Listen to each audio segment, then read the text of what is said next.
তুমি কি 5 ওয়াক্ত নামাজ পড়ো? যুবকেরা বলে না না, আমি তো নামাজ পড়তে পারি না। যদি বলা হয় তুমি কি নামাজের ভিতর যে কিরাতটা পড়া হয় তোমার কি সেই কিরাত মুখস্থ আছে? না, তো জানি না। কিন্তু হুজুররা তো বলে, হুজুররা যখন দিনের দাওয়াত দিতে যায় কিছু কিছু লোক বলে হুজুররা এমনিতে আসছে, হুজুররা যদি দাড়ি রাখে সেই দাড়িটাও কিন্তু তারা দেখতে পারে না। কিন্তু আমার রাসূল সাল্লাল্লাহু আলাইহি ওয়াসাল্লাম বলেন একজন পরিপূর্ণ ব্যক্তি ওই সময় হতে পারে যে আল্লাহ তাআলাকে বিশ্বাস করে, আমার আদর্শের উপর চলে। যে মুসলমান বলে আমি আল্লাহ তাআলার পথের উপর চলি কিন্তু তার ভিতর কোনো দিন ধর্ম নাই, সে পরিপূর্ণ মুসলমান কখনো হতে পারে না। কথা বলুন ঠিক কি না? আজ আমাদের বিশ্বের বিশ্বাস রাখতে হবে যে হাদিস শরীফের ভিতর বলেন ইন্নামা বুইসতু লিউতাম্মিমা মাকারিমাল আখলাক, আমাকে প্রেরণ করা হয়েছে উত্তম আদর্শ পরিপূর্ণ করার জন্য। আমি যদি উত্তম আদর্শ পরিপূর্ণ না করে যদি কবরে চলে যাই, আমার কবরটা হবে ভয়াবহ এবং আযাবের পরিণত হয়ে যাবে। এবং আল্লাহ তাআলা এবং ফেরেশতারা এসে জিজ্ঞাসা করবে মার রব্বুকা, তোমার রবকে? যদি রবের উত্তরটা না দিতে পারি তখন দুই সাইড থেকে আমার কবরটা এমন জোরে চাপ দিবে, এক পাজরের আহার আরেক পাজরে চলে যাবে। আল্লাহকে ডাক দিয়ে যদি বলে ও আমার আল্লাহ, ও আমার প্রভু, আমাকে আযাব থেকে রক্ষা করো, আল্লাহ তাআলা উপর থেকে নারাজ হয়ে বলবেন, দুইটা চোখের পানি ছেড়ে দিয়ে আমার নবী সাল্লাল্লাহু আলাইহি ওয়াসাল্লাম আল্লাহ তাআলাকে বলবেন ও আমার আল্লাহ তাকে maaf করে দাও, ও আমার আল্লাহ তাআলা তাকে আযাব থেকে উঠায়া জান্নাতের ভিতরে পরিণত করাও। তখন আল্লাহ তাআলা বলবেন ও আমার প্রিয় নবী, তুমি তো একমাত্র একদিনকে বলেছিলে যে আমার সব মুসলমান, আমার সব উম্মতগণ সকলেই তোমার পথের উপর চলবে, কিন্তু তারা তো চলে নাই, তারা তো প্রত্যেক সময় জিনা ব্যভিচারের ভিতর লিপ্ত থেকেছে।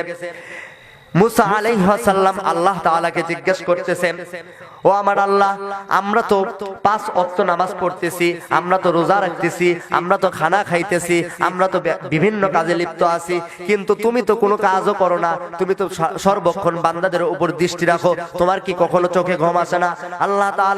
আল্লাহ তাআলা মুসা আলাইহিস সালামকে ডাক দিয়ে বলতেছেন হে মুসা, তুমি তুর পাহাড়ের উপর যাও, দুইটা কাঁচের গ্লাস নিয়ে। মুসা আলাইহিস সালাম দুইটা গ্লাস নিয়ে তুর পাহাড়ের উপর চলে গেলেন। মুসা আলাইহিস সালাম আল্লাহ তাআলাকে গিয়ে জিজ্ঞেস করতেছেন, মুসা আলাইহিস সালাম কিন্তু আল্লাহ তাআলার সাথে বেশি মজা ঠাট্টা করতেন।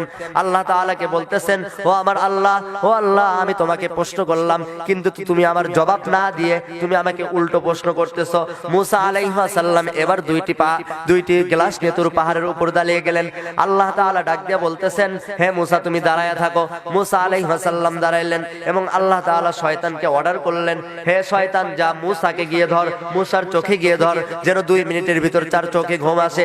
শয়তান আল্লাহ তাআলার অর্ডার মতো তার কাজ করলো, কিন্তু মুসা আলাইহিস সালাম 2-3 মিনিট ঘুম না পারতেই গ্লাস দুটো হাতের উপর থেকে পড়ে গিয়ে নিচেতে ফেটে গেল। ফেটে যাওয়ার পর আল্লাহ তাআলা ডাক দিয়ে বলতেছেন হে মুসা, তুমি 2টা গ্লাসে সামান্য ধরে রাখতে পারলে না, আমি আল্লাহ জালা যদি কখনো ঘুমিয়ে যাও পুরো পৃথিবীটা ধ্বংস হয়ে যাবে, পুরো পৃথিবীটা নিশ্চুর হয়ে যাবে, সমস্ত লোকেরা জিনা ব্যভিচারে লিপ্ত হয়ে যাবে। আর তুমি নবী সাল্লাল্লাহু আলাইহি ওয়াসাল্লাম কিন্তু বেঁচে থাকতে বলে গিয়েছিলেন আমি যখন মারা যাব একমাত্র পুরুষদেরকে ধ্বংস করার জন্য, একমাত্র পুরুষদেরকে নিকৃষ্ট কাজে লিপ্ত করাবে একমাত্র মহিলারা। কথা বলুন ঠিক কিনা? আল্লাহ তাআলা কোরআন শরীফের ভিতর বলেন লা তাখুযুহু সিনাতুন ওয়ালা নাওম, আমি আল্লাহ তাআলা যদি কখনো ঘুমিয়ে যাই পুরো পৃথিবীটা ধ্বংস হয়ে যাবে, নষ্ট হয়ে যাবে। এই জন্য আল্লাহ তাআলা বলেন লা তাখুযুহু সিনাতুন ওয়ালা নাওম, ঘুমের আগে যে চোখের আগে যে চন্দ্রটা আসে ওই চন্দ্রও আমার আসে না। হে আমার যুবক ভাইরা, তোমরা যতই স্কুলে পড়ো আর যতই ইউনিভার্সিটিতে পড়ো, তোমাদেরকে আমি বলি নাই তোমরা মাদ্রাসায় পড়ো, তোমরা মাদ্রাসায় কেন পড়লে না? তোমাদের কাছে আমার একটাই অনুরোধ, একমাত্র নবীজি সাল্লাল্লাহু আলাইহি ওয়াসাল্লামের উপর আদর্শের উপর চলো। নবীজি সাল্লাল্লাহু আলাইহি ওয়াসাল্লাম দাঁড়িয়ে রেখেছেন, তুমিও দাঁড়িয়ে রাখো। দেখো তোমার উপর আর তুমি প্রত্যেক সময় তোমার মনের ভিতর বিশ্বাস রাখো, believe in the Allah, believe in the prophet. দেখো তোমার বিশ্বাসটা কতদূর পর্যন্ত যায়। তোমার মনের ভিতর যখন কুধারণা আসবে তখন আস্তে করে মসজিদের ভিতর যাবে। যখন রাতে তুমি ঘুমাইতে যাও, ঘুমানোর ভিতর গিয়ে তুমি কানের ভিতরে হেডফোনটা না লাগাইয়া একবার ওই বালিশের সাথে কানটা লাগাইয়া চিন্তা করো, এখন যে আমি মোবাইলটা দেখতেছি, মোবাইলের ভিতরে যে অবিবাচারী কাজ দেখতেছি, যেগুলো শরীয়তের দৃষ্টিতে জায়েজ নাই, এগুলো কাজ যে দেখতেছি, এই সময় যদি আমার সামনে মালাকুল মউত এসে যায়, আমার মৃত্যুটা যদি হয়ে যায়, কালকে সকালে তো অমুক মসজিদে আমার নামে এলান হয়ে যাইবে যে অমুক ব্যক্তি আজকে মারা গেল, অমুক ব্যক্তি আজকে মারা গেল। তোমার কবরটা কি রকম হবে, তোমার মৃত্যুটা কি রকম হবে? হে যুবক ভাইরা, তোমাদের কাছে আমার একটাই অনুরোধ, হে যুবক ভাইরা, তোমরা জেনা ব্যভিচারে কখনো লিপ্ত হয়ো না, কখনো লিপ্ত হয় না। মোবাইলের ভিতর কখনো কোনো নাজায়েজ কাজ দেখো না। সর্বদা আলেম ওলামাকে সম্মান করতে থাকো, সর্বদা আলেম ওলামাকে সম্মান করতে থাকো। এক মুজাহিদ ব্যক্তি যে সর্বোত্তম নামাজ পড়তেন এবং সর্বোত্তম প্রতিষ্ঠা দিন প্রতিষ্ঠার উপর লিপ্ত থাকতেন, যে একটি মুসলমান যদি জিহাদের উপর মুজাহিদ হইয়া বীর হইয়া যদি মারা যায়, আল্লাহ তাআলা তাকে বিনিময়ে বিনা হিসাবে তার উপর খুশি হইয়া তাকে জান্নাতি করবেন। এক কাফের যদি মুসলমান যাইতে পারে, মুসলমান হইয়া যদি জান্নাতের ভিতর যাইতে পারে, আমি মুসলমান, আমি তো মুসলমান, নামাজও পড়ি, আমি কেন জান্নাতের ভিতর যাইতে পারবো না? এক কাফের ব্যক্তি রমজান মাসে তার ছেলেকে বলল যে যাও বাজারে যাও, তুমি অমুক বাজার করে নিয়ে আসো।